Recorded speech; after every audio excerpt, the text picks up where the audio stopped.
Welcome to the Comedy Hype News Show Late Night. I'm your host, Symphony Thompson, and we've got a very special episode. Today, we're giving flowers to Shannon Sharpe, who, after feeling disrespected by his co-host Skip Bayless, left his successful Fox show only to elevate onto his own self-made platform. Now, he's done something a lot of us aspire to do, and we're asking, why is he still getting backlash, especially from our own community? Today, we find out why so many people have a problem with Beyonce's new country album. And just when we thought Jonathan Major's case was wrapping up, his ex-girlfriend is following up with another lawsuit. And here we go again. So let's take this one to the desk. A lot to cover today. But first, I got to check in with my co-host, Lester. How are you feeling? Feeling great, man. I'm in the presence of greatness. Man, Come on, man. Listen. Thank you, man. Greatness. Listen, Lester, I've been Cross my legs. watching this guy online for a long time. Nowadays, I can't listen to an old school song without thinking of him doing this remake on social media. My bad. Let's put it together, our hands together again for Desi Alexander, Yeah. Baltimore's very own. Thank you. Thank you for Baltimore. Baltimore. Yeah, thank you. Baltimore's very There own. you go. You got Desi it. Alexander. How you doing?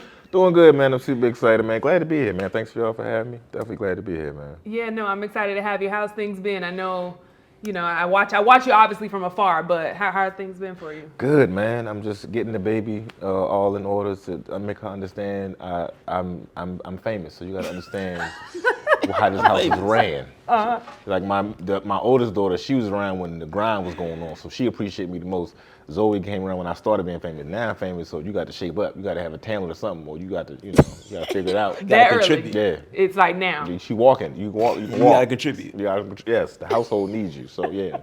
Now, Lester, you mentioned contributing. A person that has been contributing to the culture and conversations that we're having is Shannon Sharpe. Now, y'all remember he left Undisputed last year. Many wondered what he was going to do next. From teaming up with Stephen A. Smith for First Take to literally breaking the internet with his own viral interviews with legendary comedians. And I think it's safe to say no one could have predicted this elevation from Sharpe. Now, I wonder if Skip Bayless has any regrets of disrespecting him and letting him walk out. But the question is, when Shannon was on Undisputed, he was disrespected at the time, when Skip made his remarks and he left. People was telling him, you need to leave. You need to leave. That's not a place you need to be in. But now it's like he's getting all this backlash, even though he's reached this level of success. Lester, I want to get your thoughts on this. Why do you think we're seeing that? Why do you think people aren't celebrating Shannon as opposed to putting him down? They always trying to keep a black man down. I feel like if you're not doing something right, then that's what's going to happen. If you think about it, right? He just won Best Sportscast show by iHeartRadio, and you would think something like that would give him even more credibility. But it seems like the higher he climbs, the harder those jabs get. I don't get it. So how is he supposed to win in that situation? You do great, but you get punished for it. Yeah. Desi, what's your thoughts? I feel like it's the black people's couch, and we're so critical with everything with each other. You know what I'm saying? Like, I was happy to see him break the internet with that moment, but I was like, this is about to mean something to not only comedy but just black media in general. And I feel like he had it coming. I was like, he's successful. He about to get torn down. Watch. Yeah. People gonna start picking away at what he not doing. People gonna start figuring out his lifestyle or it was such a big moment that it put him out there to be just dissected in so many ways. And it's not even that serious. It's not that. It's such a simple concept. But them two, we needed that. We needed that moment. So I'm glad we got it. I'm happy for him. Yeah, so. no, I'm happy for him as well. And even as I'm looking at it, and one of the things you mentioned is now you see him going viral, people talking about his lifestyle, like, oh, he may be gay. And it's like so quick to throw it on him. But it's like, but didn't we say we want to see our people elevate? Like, yeah, you moved up. We don't like it. Right. You ain't move up in the pace that we wanted you to move up. So it's like we feel like we own people and we want their success to be measured at all our different views on it. We like, it's his fame. It ain't about you, how famous you want him to get. So, Shannon, just keep striving, Shannon. Just wear some looser pants. That's all I'm saying. That was Looser pants. But you gotta breathe a little bit, man. That's all. Touching on that though, how do you feel about men wearing tight fitting clothes? Because I don't see a problem with it, especially if you got Yo, I wear skinny jeans. But Oh, you wear skinny jeans. But I don't wear leggings. It be the leggings. That's the difference, man. You know, unless it's like a sport, you know, you be interviewing people in your leggings, it's distracting. And sometimes people can't handle that. I don't care. I just want him to just, I want to be comfortable. Yeah. I know he ain't comfortable with the leggings on, but Shannon. I think you make a great point though, because there's a difference, right? There are some people that say, oh, because he wears these really tight pants, like he's gay. But then there's some that say like it is distracting because obviously males have different males parts. and males are a lot of people. Their ego is just like it bothers them, but they ain't got nothing to do with them. Gotcha. You know what I'm saying? They just feel like it's a shot at them because his thighs is packing and pumping and all that stuff. Pause. That ain't got nothing to do with you, but in some people's mind, they make up their own insecurities and they push them on other people. I just want him to be comfortable. I know he can't be comfortable with the pants on. That's all I was saying. That's me. Let me ask you, Lexi, why do you think people are so quick to throw labels at, because this isn't the first time it's happened, right? Mm-hmm. Even when we talk about like our platform, our CEO was thrown labels of like, oh, because I don't like you, let me automatically say you're gay. It's like the thing in our community, like I'm gonna throw this label. Lester, and then Desi, I'm gonna come to you. Lester, what are your thoughts? Why do you think we do that? Like, and we as in I do that too, but I'm saying like, why do you think people do that? I just think sometimes when somebody or people get so successful, you sort of have to pull at everything just to try to find something negative. Mm-hmm. And to me, with Shannon Sharpe, I almost feel like Skip felt like, oh, I can just get another token black man, right? He got Lil Wayne. I'll be honest, I thought his numbers were gonna go up. I was like, oh, Lil Wayne? Come on, you got Lil Wayne in your corner, your credibility's gonna go up. You got Richard Sherman, Keyshawn Johnson. Oh, shoot, you got these black people surrounding you. There's no way you can fail. But as you can see, everybody isn't replaceable. No. That's what I learned about just being here at Comedy Hype.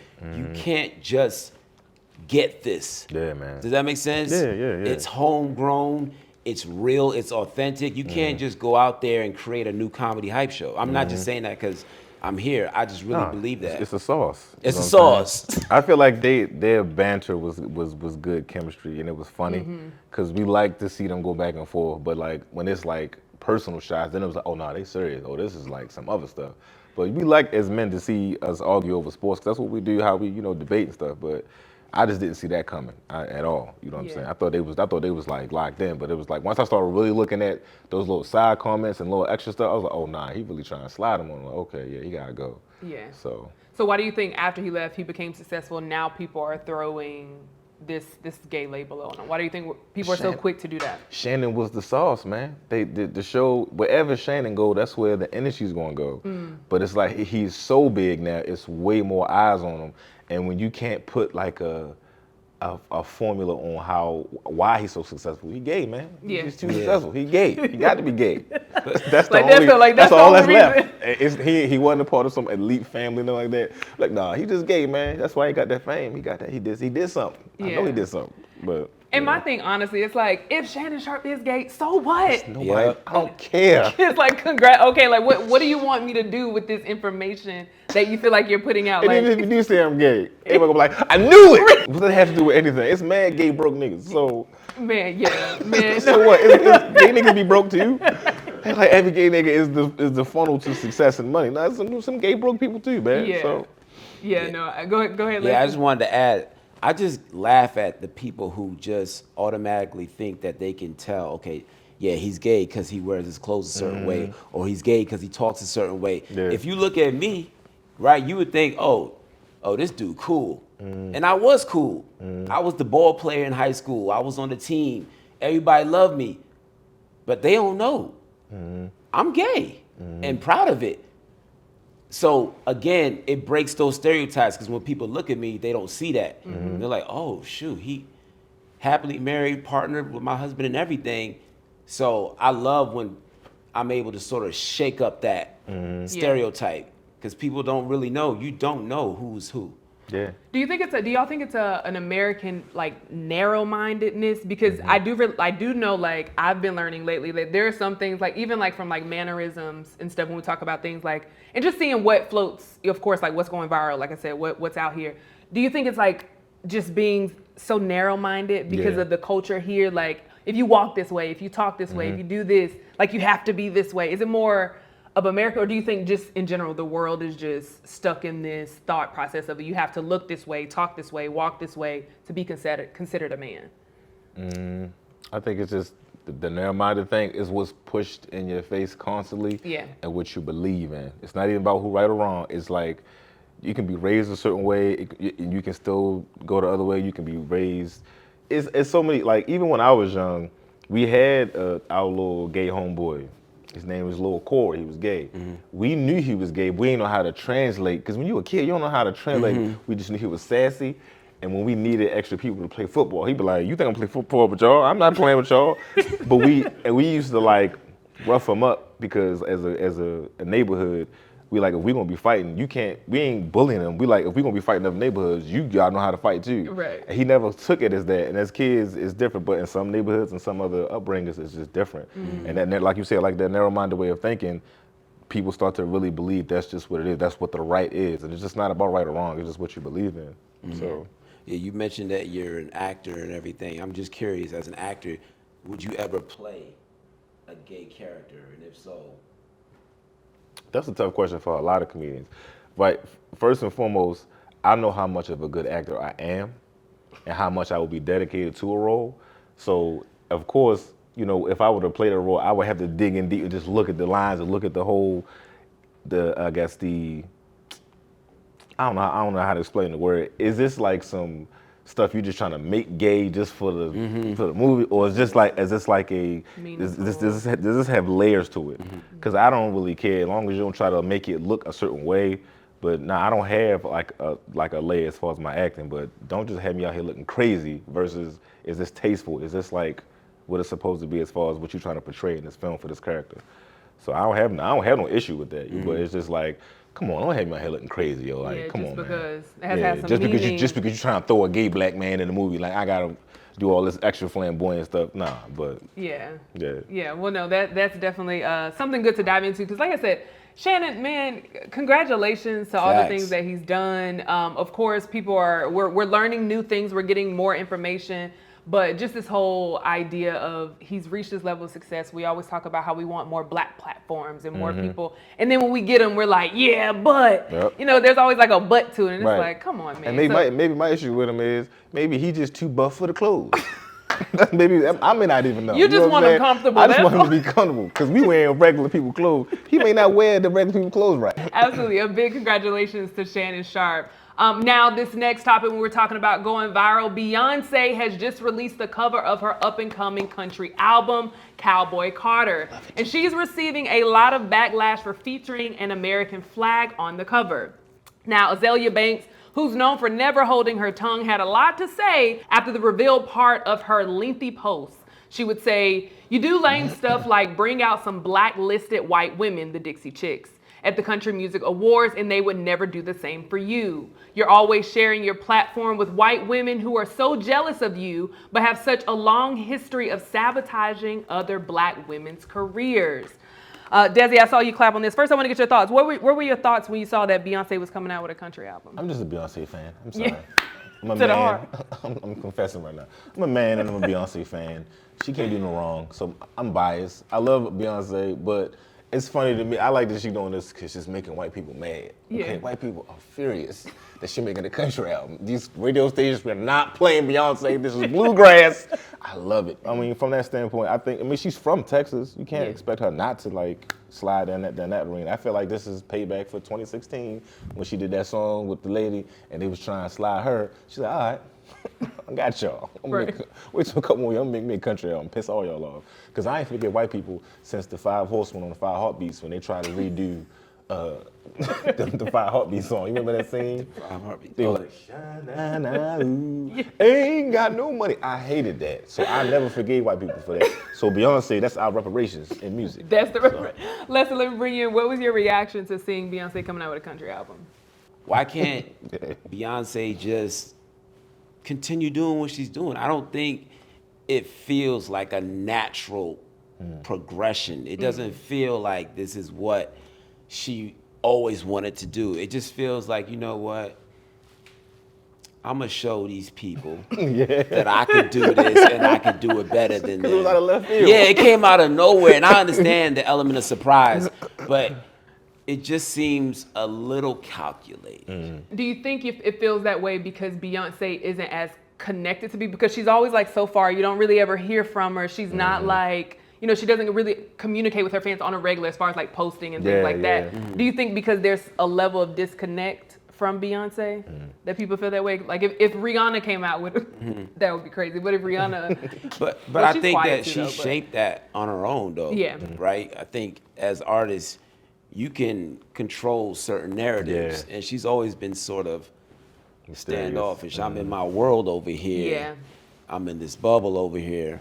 And she's sort of mysterious. So I don't know if she can stand on that. Does that make sense? Yeah, I see what you're saying. Yeah. It's like you didn't give us no room to be ready for this. Yeah. You know what I'm saying? So Yeah. she probably was like, I'm gonna let them know they're gonna be happy. No, woman, we ain't hear from you in like 8 years. You did this random tour, and now I'm gonna do a country album. What? Yeah, it's like Kevin Hart. Remember Kevin Hart did that series on Netflix, True Story. Yeah. And he was saying that he didn't think that people would be able to digest it right away. So he slowly worked into that. Yeah. He played different roles where he was playing a dramatic actor. yeah. And so when it finally dropped, It True made Story, sense. it made sense. People were like, oh, okay, I can tolerate it. And now you see him doing, That was my favorite Kevin Hart movie. That yeah. I it was a watched the first series. 10 minutes. I stayed up till like 4 It was o'clock in the serious, morning yeah. watching all of them. it was difficult for me to get through. No, it was great. It was great. I had to like call my mom. Like I went to South Carolina to my mom's house. Like, Mom, I need you to come watch because it Yeah. just gave me so much anxiety. Like watching Yeah. that. But I think that's a great example too of how you slowly progress into Yeah. something as opposed. But I feel like that's also Beyonce's brand, where it's Yeah. like you don't hear from and then bam, Boom. an album. I want to go to one more topic. This one is another element of surprise.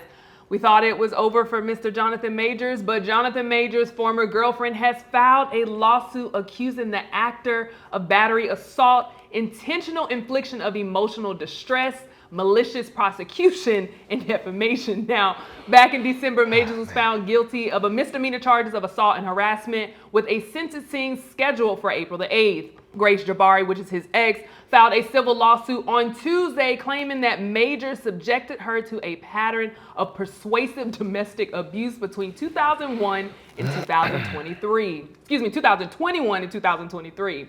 I'm sure Majors thought this incident was past him as well, but this new lawsuit from Jabari allows the situation to be drawn out even further. Desi, I'm coming to you because I see you shaking your head, and I am too, because I thought it was over. I think the last time over, Lester man. and I talked about it, we were looking at him and Megan Megan Good. Good, Megan yeah. Good. We were looking at, but now Jabari's back in the picture. Desi, what's your reaction By to the it? time they done with him, he gonna be on Tubi movies, man. Like we ain't gonna get none of his greatness. Okay. Yeah. Now I feel like they trying to put all his good years behind him. Creed, Kang, and all the movies that's behind him now. I'm gonna tell you like my grandmother told me, stay away from the mic, girl. Okay, just stay away from him. Ain't nothing good gonna come out of it. Like Tyrese said, what more do you want from me? He ain't got nothing left. Just leave this man alone. Lester, I'm sorry, man. Lester Hold chime in. on. What are your thoughts? I got that was a great take, but I gotta jump in on this. First of all, what's wrong with Tubi movies? Nothing. But now I feel like I can call him. I feel like I got a Hold shot. on. I feel like I can book him. Matter of fact, check out Father May I star in that movie. I got It's movie an on TV incredible too. I got film. movie on TV Dr. too. I Myers, knew. salute, you know what I'm saying? Check nothing out wrong. Driving Force. Not a battle for Antoine two Allen. people. Let's bring it back. Lester, what are your thoughts after seeing Jabari come back and now filing another lawsuit against Jonathan Yeah, this Majors? just feels like, I just feel like the timing is very interesting. I'm gonna put it that way. Yeah. Right? It seems like everybody's sort of jumping on Yeah, man. Jonathan Majors and kicking him while he's down. So I'm just sort of looking to move on from it. You know, when you keep hearing about a certain same. subject, it's like, oh man. Ain't nothing else Just, come out. yeah, can we talk about something else, please? Yeah, Yeah, and the guy is an amazing Yes, actor. yes. phenomenal. I would like to just change the channel. Yeah. Yeah, I mean, I obviously changing the channel won't change what's happening for him. I do think it is definitely unfortunate. I was still surprised that the verdict of the case Yeah. was what it was after Yeah. that video was released of her chasing him and like you saw like all the security cameras are like, so I think seeing that definitely makes me look at her in a different light of like, why are you back? Like, why are you got away with that one? Yeah. You know, you went on a whole, foot chase. You won already. Like, You won already. Why are you coming back with She this? like, nah, he happy. Let me do something else. Cause he look too happy. And it looks like his momentum is coming back. Yeah. Because he looks happy every time you see him. He's back at premieres on red carpet. So now, he trying to get back in the movies again. Okay. And I feel like she know Marvel probably like, this nigga looks kind of like he's getting it together. Let's bring Kang back. And she like, no, I don't want it to happen. So I feel like her plan is that's her plan. Keep him down. So Do you both think he can bounce back from this and become as big as he was? Go ahead. I'll let you. I will say I always say anything is possible. I think it would be tough, not necessarily that anything that he's done, but just what we've seen based off history with Hollywood, black men in Hollywood. But I think there are people in power that can make it happen for sure. Like you say, he's a great actor. You can't take that away from him. And yeah, I think so. I think he has the talent to do so. People love him. Regardless of what you think of him personally, we may make jokes about him and Megan Good and like all these things, but when we're talking about just what he is skilled at, I would hope so. Yeah. I would definitely hope so. I think whatever team Robert Downey Jr. had, that's what he needs. Because I think it's like a path he got to walk on to get there, and he can. He got to he got to start slow. Like he started with the premieres, which is good. Smiling on the premieres, looking good, not dressing like Martin Luther King and them. Then he get to start going to award shows, looking fly and flashy. Then he do interviews. Then he start doing reality shows, showing him on his grind on his way back up. And then people start hollering at him. It's gonna be a path. His team got to be on it right now. Like I'm telling you, don't just do Tubi and stop. Just do other stuff. Come on, Comedy Hype. Yes. Come on, Comedy Hype, man. Space. We got space. We got room on the couch for you, bro. we want to hear your side. So yeah. Well, you definitely keep us laughing. We're gonna take a quick commercial break, and when we come back, we're gonna get more laughs with a special stand-up set by Desi Alexander himself. We'll be back right after this.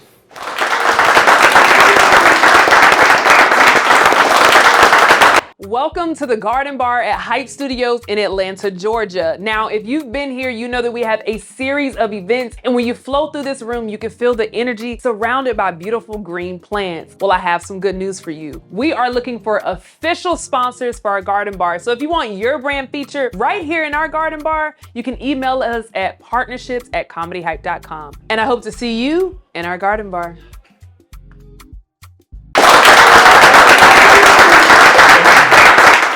This is my first time performing for Comedy Hype, so I'm glad to be here, man.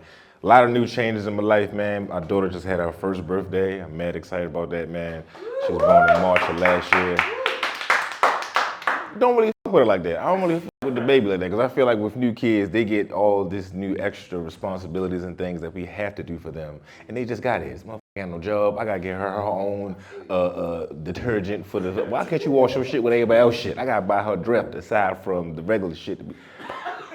But it's cool. Now Zoe, my oldest middle daughter, is now the middle daughter. I was wondering why she was so crazy. They always say the middle child is a crazy motherfucker. So now I get it now. And we have family members that always give us their remedies. And I feel like just because it worked on this child don't mean it's gonna work on the next child. And now that she's here, she broke the barrier, because I had Zoe sleep trained. You know what I'm saying? She was staying in her own bed. Now she keep crawling back in our bed because there's too many niggas upstairs. Like, why everybody up here? Because this not, and I trained her, man. And now my brother trying to give me his remedy. Like, first of all, you gotta do what I do. You gotta sleep. You gotta get in the bed with Zoe and pretend like you sleep. And then she gonna go to sleep. That's how she stay in the bed. I tried that shit and I fucking fell asleep. That's what we do. To go to sleep, you pretend you sleep to go to sleep. I woke up 3 o'clock in the morning, Zoe in her drawers, drawn on the refrigerator like, yo, y'all wanna pay attention to me? All y'all, you know what I'm saying? Driving in the car is hard too, man, because like now, Meadow, my youngest, she doesn't like the car seat. She like, I don't know what it is. As soon as y'all start to strap in, she flipping the fuck out crying. And then my cousin was like, you gotta do what I do. Watch this, I'm gonna show you how to, because she cried, she hate the car seat. She's like, I'm gonna do what I did with my son.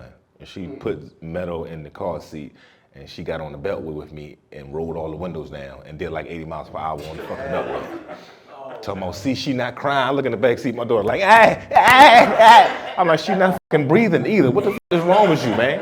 I'm gonna have to homeschool this child. I'm fucking nervous and shit now, man. Paying attention to it. And Zoe, she go to a private school, and it irked me because they act like a public school, doing public school shit. And I feel like when I drop my child off, that's your child now. That's not my child no more. Okay, leave me the fuck alone. Like when you drop your child off, you just want to go do your adult shit. And halfway from leaving the school, I live 45 minutes away from school. Halfway leaving, they called me like, yeah, Zoe, she's not doing well with the breakfast. She didn't drink the milk with her breakfast. I'm like, who the fuck is drinking milk with food? What type of serial killer shit is this? As much money I pay for this shit, she should be getting Hennessy and Ciroc at the kiddie table. It should be some bottle bitches coming to our table with Ciroc and Hennessy and shit. All this fucking money I'm paying at this goddamn school. And Christian schools are different, you know what I'm saying? It's different from when we grew up. I always say I miss the shit we grew up on, like the simple shit, because we didn't have Six Flags and shit when we was kids. You know what our Six Flags was in the hood? It was fucking mattresses. Anybody, y'all remember flipping on pissy ass mattresses? That was the shit. Like that was the plan for the day. That was it. Your friend knocking on the door. Yo, we're great. We found this mattress around Greenmount. Y'all gonna flip on? We gonna take our shoes off and flip on this shit for like 8-9 hours. You like, hell yeah. You flipping on it, doing somersaults and shit. You don't know who naked ass was on this fucking mattress. You flipping, having a good time. You itching and shit. You coughing. Some of us had AIDS when we was kids. We had AIDS.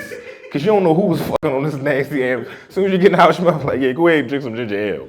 You're like, that shit ain't gonna cure this shit, but I miss being a latchkey kid too, man. Remember when you first got the key to the house, you felt like a responsible adult, like you had some shit to do. Like I felt like I was a grown nigga. My mother gave me the key to the house. I would just bring it up in conversation with my friends. Like, hey, we gonna go play the video game? Like, yeah, I can come in the house, in and out the house anytime I want. Cause I got the key to the house and shit. But the scary part is when you lose the fucking key to the house. Ain't that some fucking frightening shit? Cause you know you gotta get in the house with the key, and now you know you gotta fucking knock shit. So you always hesitating, walking back and forth in front of the door. I'm walking back and forth. First time I thought I was gonna fucking die. I left that shit at the park. And I get to the house, I'm standing up, my mother, she done fucking, first you gotta twist the door and all, like, she locked the whole screen and the front door. She normally leave the front door open. She had both of them locked. I went up, I was like, man, I knocked. And my mother, I never forget my mother, any of y'all got that mother that just go overboard with shit when something go wrong and scare the shit out you and traumatize you for the rest of your life? I said, Ma, I left it at the park somewhere. She said, now you done left it at the park. Now somebody gonna find the key, walk in this house and rape all of us. Now we all gonna get raped. I'm like, Ma, damn. So I was scared of getting raped for like 30 years because somebody had the key to the house. So I'm over that now. But thank y'all so much for having me. See y'all in a minute. Okay, how did y'all enjoy it? Yeah. Appreciate y'all. Definitely one of my favorite and the funniest comedians. So thank you so much for joining us today. Yes, good times. Now, how can people keep up what you have going on? And of course, what do you have coming up that we can support? Oh, first and foremost, I have a comedy action movie called Flood coming out. We're in the middle of putting the soundtrack on it, so that's one thing, a movie. Second thing is a comedy show that I'm putting together, pilots and everything. Y'all gonna know about that.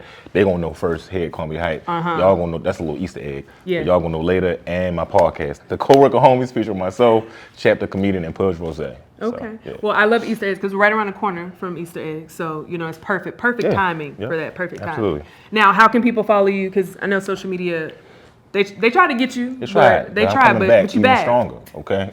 Instagram, Desi Famous For Real. Facebook is Desi Alexander, and my website is comediandesi.com. Absolutely. And y'all stop trying to steal people's pages. I'm flustered, Get your own, stick to your own. It's okay. They tried, but they didn't win. I don't know what I do to people. It's not about how you fall, it's about how you get back up. And you're definitely climbing, doing an amazing job. So thank you. We're going to get you some tissue. We're going to take a quick commercial break. And when we come back, we have special guest Rob Haze joining us and a special love letter segment powered by Penflow AI. You're watching the Comedy Hype News Show late night. What's happening? What's up? It's your boy Deanne Turner, and I'm here to tell you about this mic right here. This is the hottest mic in the world. Why? Because it's in Atlanta, Georgia, baby. And no other comedy scene is better than Atlanta, Georgia. Now, I've been to New York, I've been to California, I've been to Texas, I've even done comedy in Dubai. But Atlanta's comedy scene is the purest form of entertainment that you'll ever get. Some of the best comics have stepped on this stage, from OGs to up and coming, and they destroying the mic. I'm your host each and every week, D'Anthony Turner. They worry about Epstein list, Puffy list gonna be f***ed up. They got TD Jakes in the beginning. I can imagine who gonna come out in March. Cause Bishop TD Jakes can't even go to church no more. Every time I see that, I think about some head. I walked in on my they said, what you want? I said, to be swallowed up. Check it out for yourself. Either come to the city or catch us on TV, baby. Each and every week, Hype Mike, we destroying the mic.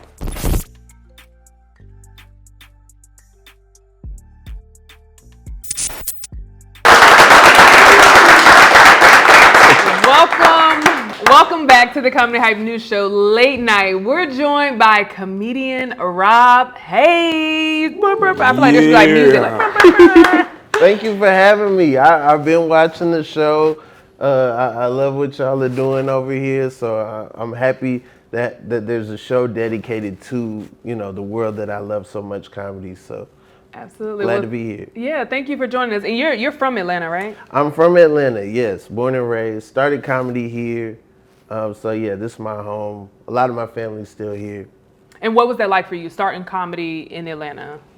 Paint that for me. What was that like for Rob? Atlanta, the comedy scenes are kind of like polar opposites. So you have a mainstream scene, and you have what they call the urban scene. Mm-hmm. The mainstream side also has an alt world, and basically I would do comedy everywhere. I would do the black nights, I would do the mainstream rooms, I'd do the alt rooms, I would do, what they call red rooms, like redneck rooms, just wherever. But I would do comedy, that was the way I could get on stage the most amount of times. And I've learned that like reps are important, and the amount that you do it is important. And so I would get up like 7 to 10 times a week when I lived here. Going in all those different rooms and different spaces with different people, how do you think that's impacted your career to this point? I think you should be able to talk to everybody. Yeah. And I think that's a big part of it. And if you want to be big, if you want to, make it to that next level, then you should be able to, you shouldn't be shook because a certain demographic dominates the room. And yeah, I feel like my comedy, it informed my style a little bit. But at the same time, I learned to not pander. It's way easier to have one joke that you can do in front of various types of people versus, I gotta have a joke for this room, and I have a different joke for this room, and a different joke for that room. I'm just a little lazy, so I'm just like, all right, I'm gonna just make a joke that I can do in all these rooms. Now, and obviously that has helped your success, because leaving Atlanta, how did you find yourself, writing for the ESPYs and Miss Universe pageant? Like how did that happen for you? That all came from relationships and good work. I had the fortune of when I moved to New York, getting the Just for Laughs Comedy Festival with Leonard Oots, and we sold some shows together, and then from there I was kind of in the writer's world and got the opportunity to write on Sherman Showcase on IFC. From there I met Bennett Weber and some of the people that work on some of the award shows. From there I met some other people, got to write on some other opportunities, and so it's just all from relationships and being funny. Yeah. Now that doesn't sound lazy, because just a while ago you're like, I'm lazy. I just use the same joke, but that doesn't sound like laziness to me. Oh yeah, no, I have a bit of a grind in me. I'm efficient. I won't say I'm lazy. I'm efficient. I like that. That needs to be on the show. I'm not lazy. I'm just efficient. Yeah. So we got to change that word, Rob. You're not lazy. You're efficient. I'm efficient. Yeah. I'm gonna find the easiest way to do it. Yeah. Now, speaking of having different parts of you, you actually had a podcast before, right? That was I think dedicated to Kanye, and we've seen Kanye, or Ye, excuse me, because I don't want to be on his FU list, Ye in the news. How did that come about? You creating that podcast? Well, basically, I was a huge Kanye West fan, and me and Chris Daniels, comic out of Detroit, we were in New York, and we were talking about. He was talking about doing a play, and I started sending him all these different links, and then it turned into us being like, oh, we should make this a podcast. Yeah. So we would interview another comedian. They would take a song that they would like. We would talk about the video. We'd talk about the lyrics. We talked about everything that went into that. And I was playing a character of a guy who Kanye could do no wrong. Gotcha. At that time, it was just, wearing funny clothes and tweeting about pillows and different stuff like that. It turned into him, endorsing Trump and putting on a MAGA hat, and so we kind of backed off, and we stopped the podcast in 2018. Oh, so because of what you saw Kanye doing and things like that, that's what made you say, "Hey, I'm actually," because it was y'all gonna stop. It was a combination of that, and then also just I didn't want my brand attached to this man's brand, and Blacks for Trump started tweeting me. Like people started coming to my shows with hats and Really? yeah. What was that? What was yeah. that like? Like, were they also talking to you after? Like, what was that? They were talking to me after. They were trying to talk to me into putting the hat on and different stuff. And it was like, okay, these people aren't getting the joke. Right. And also the joke has taken on like a life of its own. Yeah. And so now, I was happy that we stopped doing the podcast, and then in recent years with stuff going on, that he said and everything, because the other podcast got boosted up and he reposted them and they got a lot of followers and a lot of support, and I was like, did we make the right decision? But I am happy with the decision that we made, that we put our foot down and we was like, we're gonna stop the podcast. And are they still showing up? You still see MAGA hats showing up to your shows? No, they're not showing up to the shows as much anymore, and they probably feel betrayed by me a little bit, but that's okay. Yeah, that's okay. I don't. A true Ye fan would think that he is bigger than United States politics. You know what I'm saying? A true Ye fan would be like, you're the world's Ye. You're not just the United States Ye. But I've moved on. I have a new podcast. It's about absolutely nothing. It's called The Inconsistent Podcast with Rob Haze. We just talk about whatever. Only one rule, no Googling. We don't look anything up. Just what's in your brain before you got here. What did you already know? Don't try to learn and then make a take on the spot. No, just, yeah. Well, I'm definitely happy for you to be able to, one, make that decision in your career, but also not shy away from continue to do a podcast. So to be able to start it and say, you know what, I'm not going to let this stop me. I'm not going to let it change me. I'm still going to be able to come out with what I want to do and put forth the podcast. So congratulations to you on that. I love doing the podcast. Yeah. I love talking. It was fun. It just, it just got into a weird space. Absolutely. And it was only going to get weirder. I can tell you, if hats start showing up in my audience, I would do the same thing. So definitely nothing there. Now, speaking of new things coming out, you have a new special as well. Yes, yes. Could you tell us a little bit about Frontin'? Frontin' is a special. It's very vulnerable, very personable, but at the same time, funny throughout. It's jokes throughout. The first frame is a joke. It's on YouTube. It's free. You don't have to pay anything. You could just click it, watch it. There's a lot of work has been put into it. This has been a special that I guess I started working on in 2019, and then the pandemic kind of derailed me, but now it's out and it's available. People love it. People have been saying they've been rewatching it, and I don't know. For me to promote it, I don't know what I got to do. Yeah. I guess I got to cry or start a beef. So I don't know which one of those that's what's going I'm gonna do right now. But yeah, I gotta do one of those two things to get people to watch my special. Yeah. What inspired it? And unless I'm gonna let you chime in. What inspired you to start it? Because you said this happened in 2019. You started it. Yeah. You said it's vulnerable. What inspired you to say, hey, I want to put out a vulnerable special? I think I started digging deeper. I think after I put out my first album, Hazepedia, I was just kind of like, okay, what do you want to talk about? What are you scared to talk about?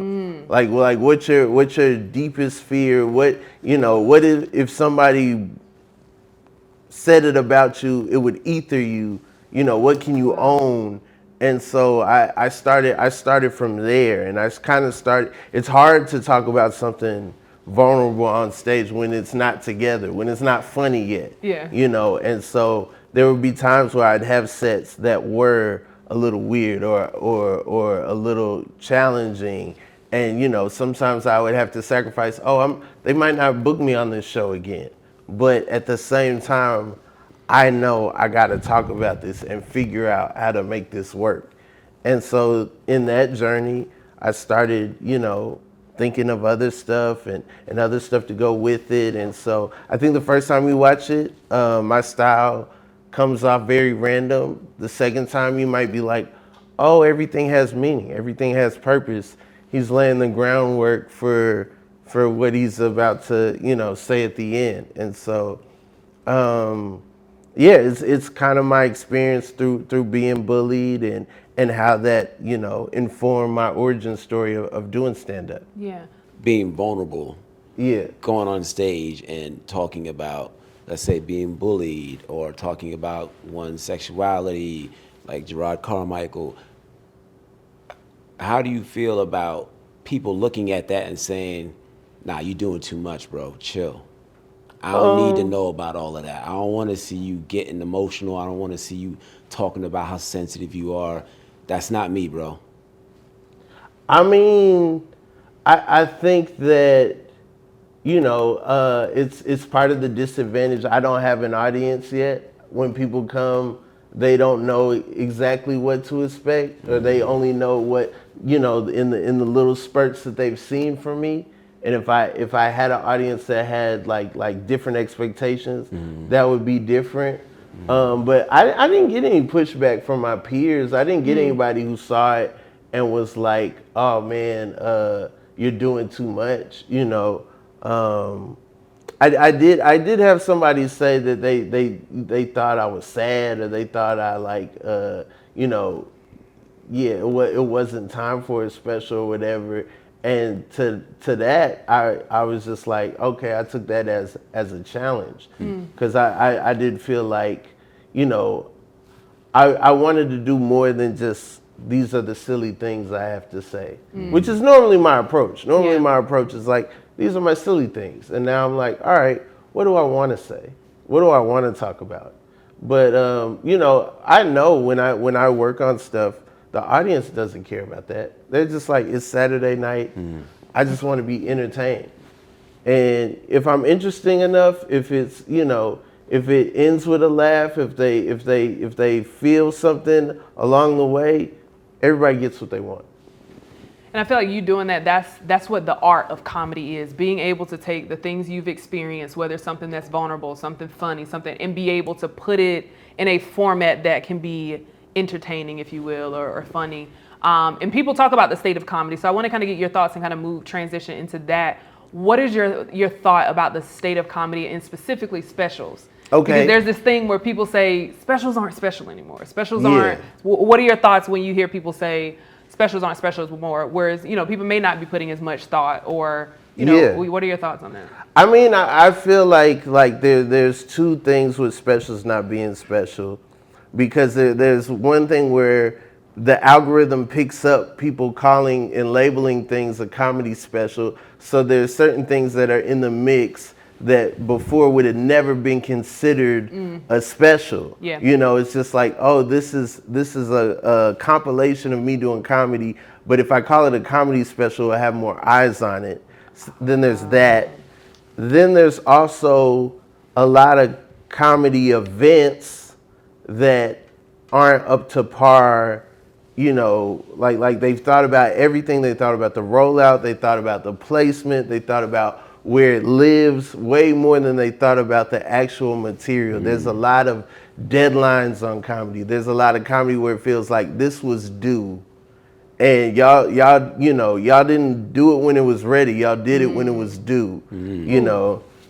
But at the same time, you know, for me, I feel like I've put a lot of thought into my special, and I put a lot of energy and effort into it.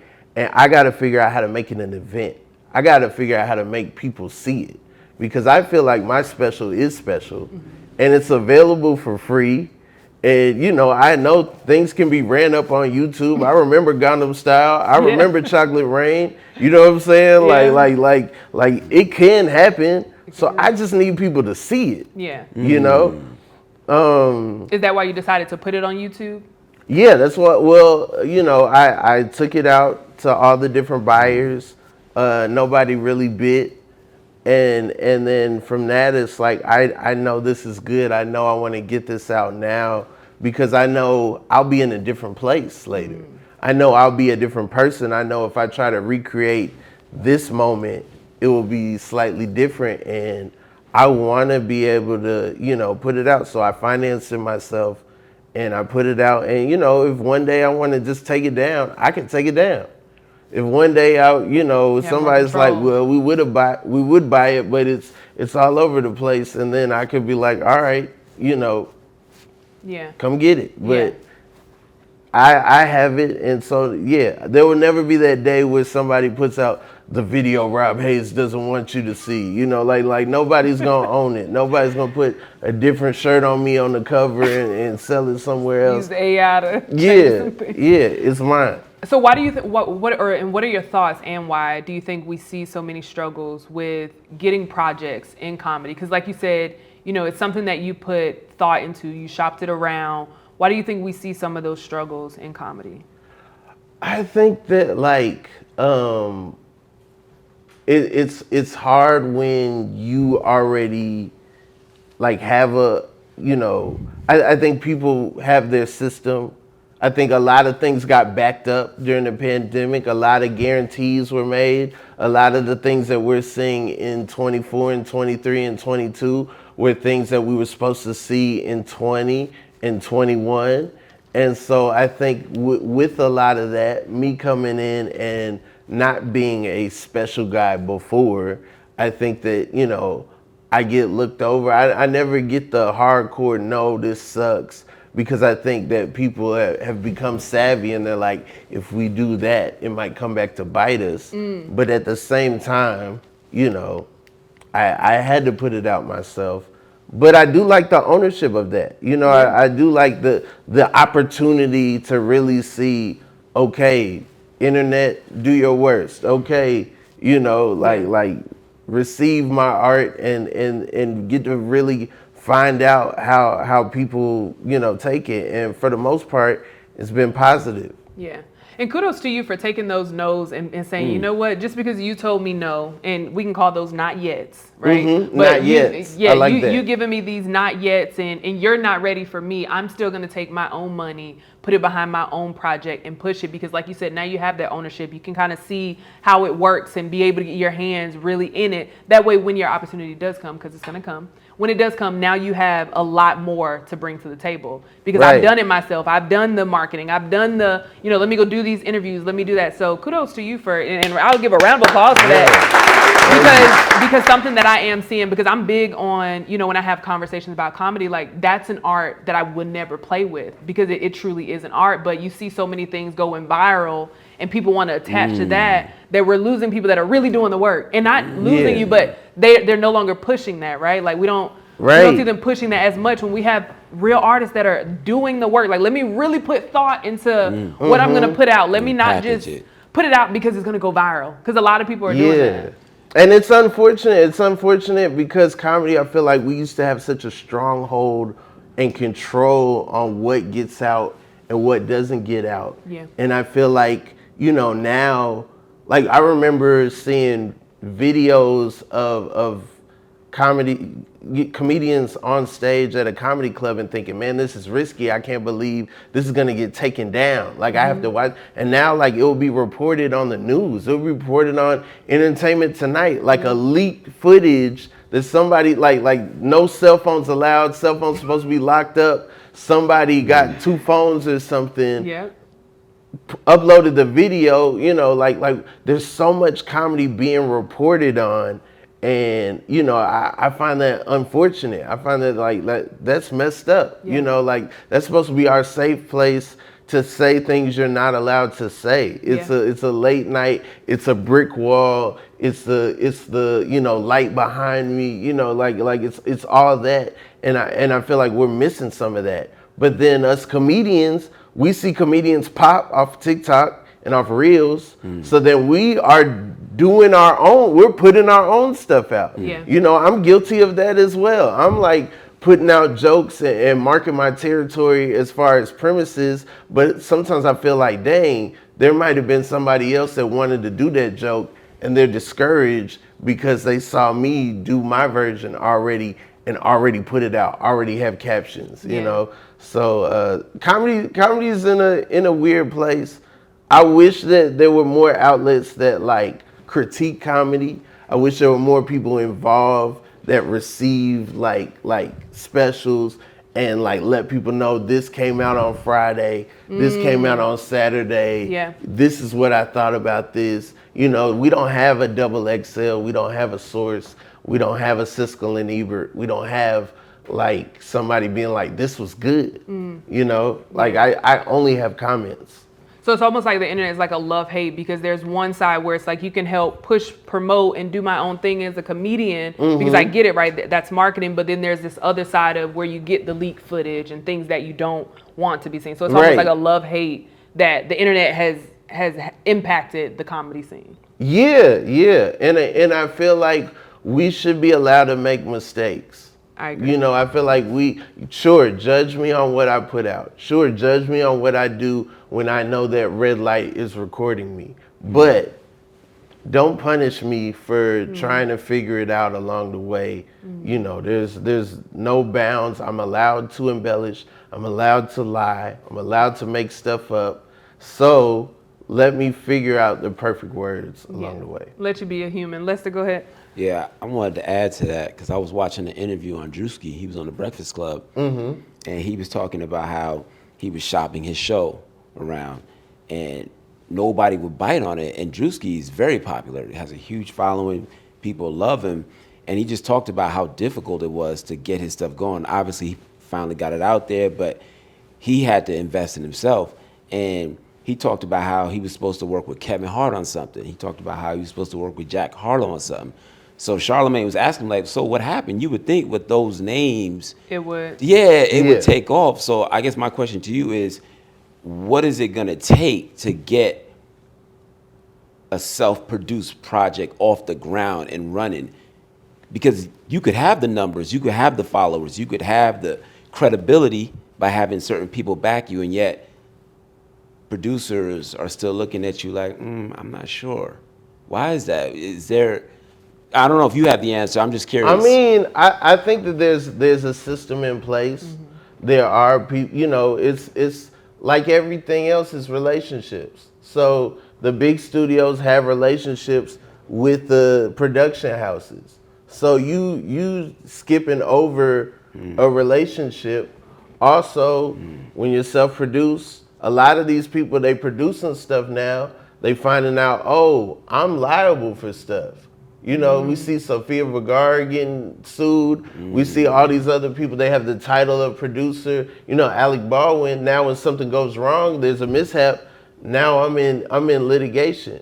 They don't necessarily know if they sell it to some guy off the street that he's gonna be able to handle these lawsuits and some of the stuff that comes with putting something out there, like some of these production companies that they know and have worked with. So I just think it takes time.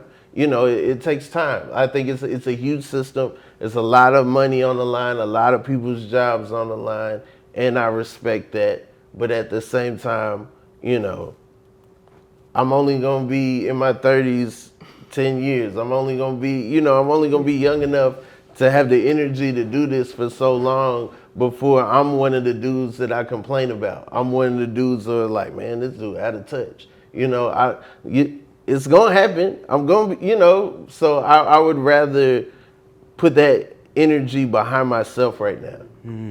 Well, I definitely love that. And again, kudos. We're going to take a quick commercial break. And when we come back, we have a special love letter to all those people that haven't watched the special yet. Powered by Pinflow AI. Stick around for more on the Comedy Hype News Show Late Night.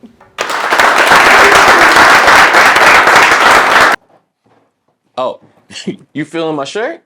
Well, I'll tell you where I got it from, but it's a bit of a secret. Nah, it's the Hype Market, thehypemarket.com. This is where I get all my exclusive pieces from Black-owned to cool-owned brands. Every brand has a story, and you get a chance to figure out who and what you're spending your money on. I mean, they even have spaces for you to use. Come here. They even have tickets for events and exclusive joints just like this. Oh, now if you excuse me, they just dropped some new art, and I think it's time for me to add to my collection.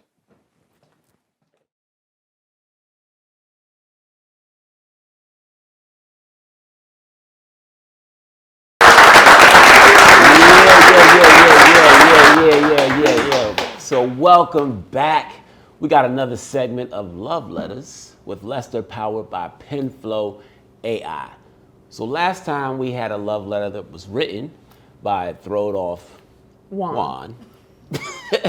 And it was read towards Sexy Red.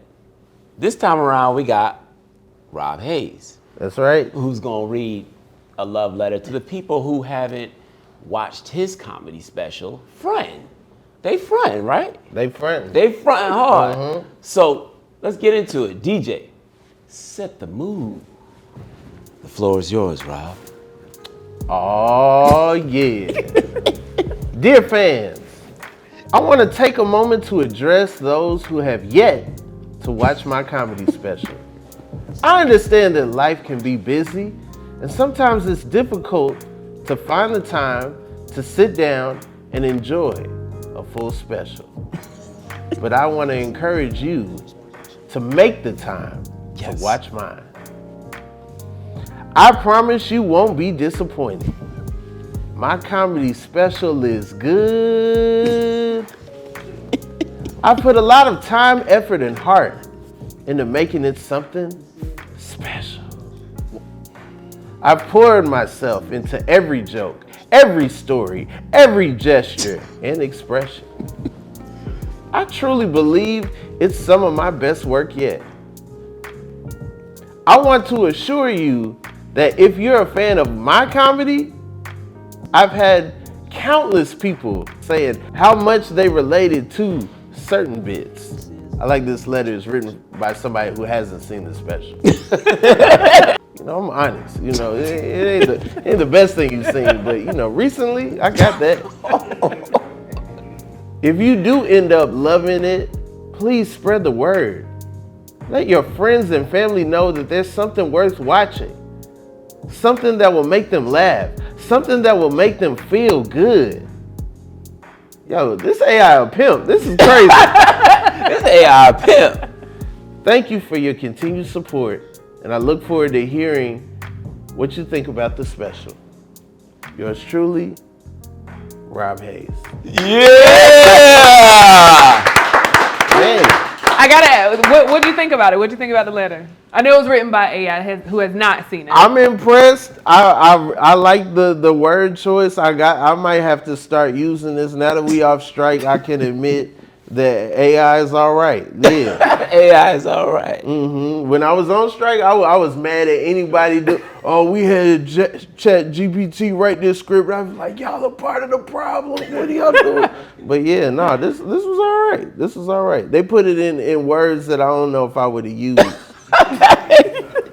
Yeah. Well, tell everybody again, where can they go to watch your special? Go to my YouTube, Rob Haze Presents. Just type in Rob Haze Frontin'. Watch the special. The certain bits, they gonna hit so hard, I promise. Well, we'll definitely be watching it ourselves. Again, thank you so much for joining us. It's always good to be able to talk to you. And again, thank you for diving into those conversations too, because I think they are important to have, especially everything that's happening in comedy. Of course. I'm happy to be here. I support what y'all doing here at Comedy Hype. Absolutely. Well, we're going to take a quick break. And when we come back, we're closing out with Tell Me the Good News. You're watching the Comedy Hype News Show Late Night. Hope you enjoyed this week's love letter. Need some help writing your next proposal or verbiage for your business site? PenFlow AI is the solution for you. By adding just a few prompts and clicks, this AI-powered and human-driven app will get you one step closer to completing your project. So head on over to penflowai.com to get your writing needs done today. Stop procrastinating and let's get it done.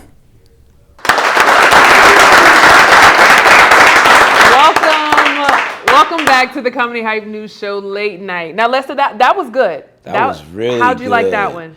Rob Haze. Yeah. Frontin'. Comedy special. I like him because he's very deep. Mm-hmm. His answers were very thought-provoking. He didn't just give you the, yeah, it's cool. Yeah, I did that. Yeah, I like him. Yeah. What'd you think? No, I love it. I love being able, like you said, get some real insight. Him knowing that, there's pros and cons to things, really having the information behind it. I love being able, especially when it comes to comedy. Like, I love the art of comedy, and I just love when there are still people that care about it as well. So Yes. that was cool to see. I look forward to watching his special. Yeah. And shout out to Desi Alexander, too. Heck yeah, Salute. yeah. And he's absolutely hilarious. It was good to Yeah. have both of them on today. Now, Lester, you know what it's time for? My favorite segment. Yeah.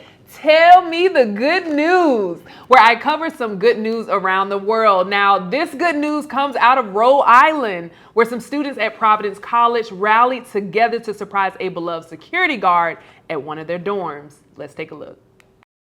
You're the GOAT. You're one of those people that really care about, and you've made the PC experience so good for all of us, for myself. And you told us a while ago that you wanted to see your family in Nigeria that you haven't seen in a long time. We came together, fourth floor Ray started it, and we spread the word. We started GoFundMe. That's what we do at PC. As long as I've been here, they've done that for me, done that for each other, so now we're doing it for you. So our gift to you is a trip to Nigeria. So we have a card for you, and we also have a little gift inside. I don't know how much I can thank you guys, man. I don't know how much I can thank you. I hope and I pray that God will continue to bless you to the end, because we started together, and I want to make sure we finish together by God's grace. Touching, right? Yeah, Like, beautiful. seeing that is always like a beautiful thing to feel and see people come together. These students got together and raised over $20,000 to send the security guard James on a trip to Nigeria. And check this, the cost of a trip to Nigeria can range from a few hundred to several $1,000s per person. So for them to do that, I'm sure that meant a lot to James. So kudos to the students and those that came together to step outside of themselves and show James some love. Yeah. And as I always say, keep loving your heart, never lose hope, and know that your faith with works really works. A special thank you again to my co-host Lester Green, Desi Alexander for joining us, as well as Rob Haze. And thank you for joining us for another episode of Comedy Hype News Show Late Night. I'm your host, Symphony Thompson, and I'll see you next Friday night.